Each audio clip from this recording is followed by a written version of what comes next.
This is not a video where I tell you to spam stepovers or practice flashy skills that only look good in slow motion. This is about learning 1v1 skills that actually work in real matches against real defenders who don't care about how cool you look, only about stopping you. By the end of this video, you'll stop playing like a highlight chaser and start playing like a killer in 1v1s. Unpredictable, composed, and always one step ahead. Let's get into it. The first concept I want you to understand is something I call the hesitation principle. Most players think 1v1s are about speed, about exploding past your defender. But the truth is, it's not speed that kills defenders, it's timing. The hesitation principle is the art of making the defender freeze before you even make your move. Watch how Kylian Mbappé does it. He doesn't always sprint. He slows down, lets the defender match his rhythm, and then, in one heartbeat, he accelerates.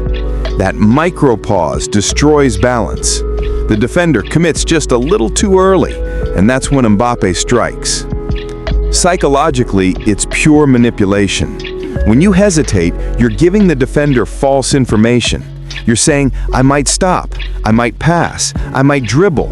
Their brain tries to predict, and the moment they do, you change. Physically, the human body can't react fast enough once it's in motion, so even a tiny fake delay breaks their ability to mirror you. Here's your summary quote. Speed doesn't kill, hesitation does. Now let's move to something a bit deeper, the mirror break. Most defenders are taught to mirror your movements. You go left, they go left. You go right, they go right. But the mirror break is about tricking that instinct. Think of Neymar. When he shifts the ball slowly from one foot to the other, he's testing the defender's mirror reflex. Once he knows how reactive they are, he makes a move that doesn't match the rhythm they expect. A quick inside-out cut or a drag that looks incomplete, and suddenly the defender lunges the wrong way. The mirror break works because your brain is wired for symmetry. When two people face each other, their movements naturally sync. By breaking that pattern, by adding hesitation, pausing mid-move, or changing tempo, you desynchronize your defender's reaction. They lose the rhythm, and that's when you strike. If they can't mirror you, they can't mark you. The third skill is something I call the invisible touch. It's not a dribble. It's not even a move. It's what happens before your move. Players like Messi or Bernardo Silva use it all the time. They approach the defender, touch the ball slightly, not to move it, but to reset their control and invite pressure. That tiny contact creates an illusion of vulnerability, like they've lost control for a split second.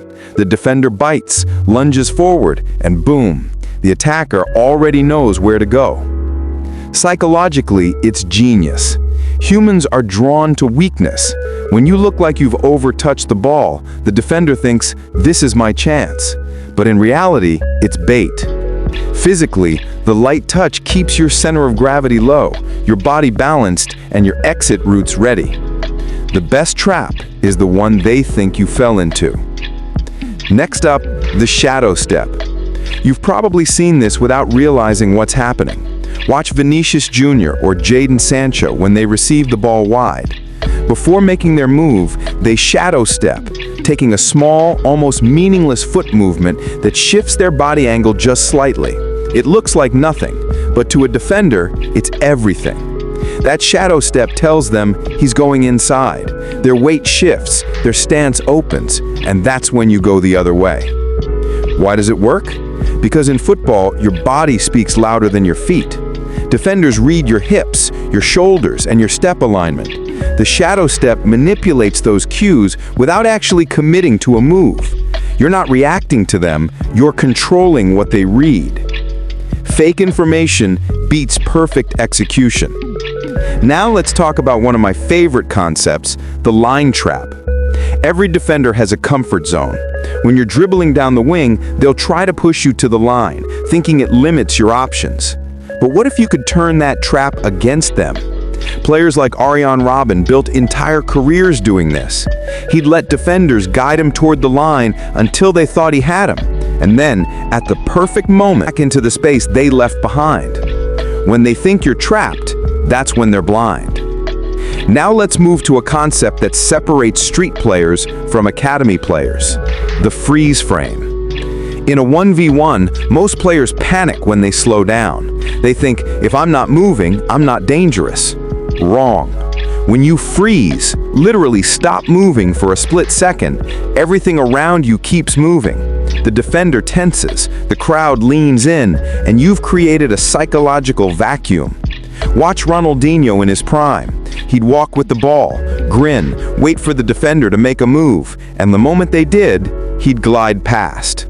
That stillness wasn't laziness, it was control. Why it works?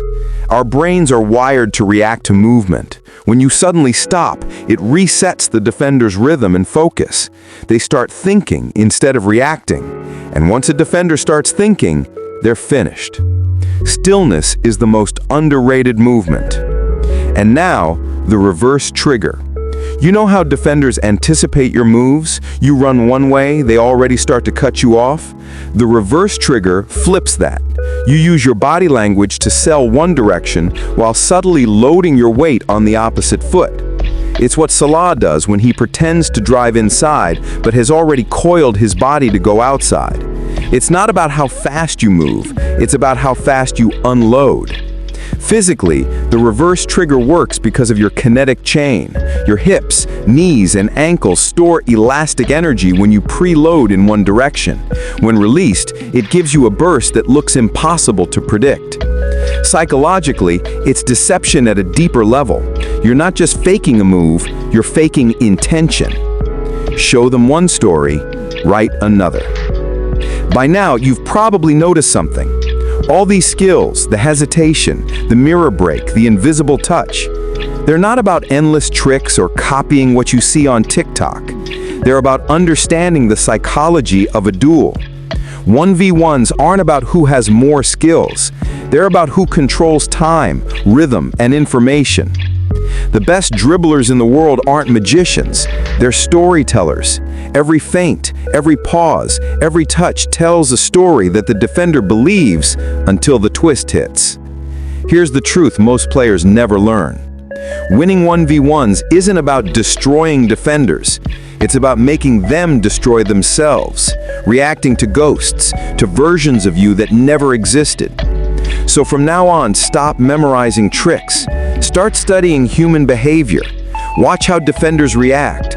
Notice how their body weight shifts, how their eyes follow the ball, how their feet angle before they move. Once you understand people, not just football, 1v1s become easy.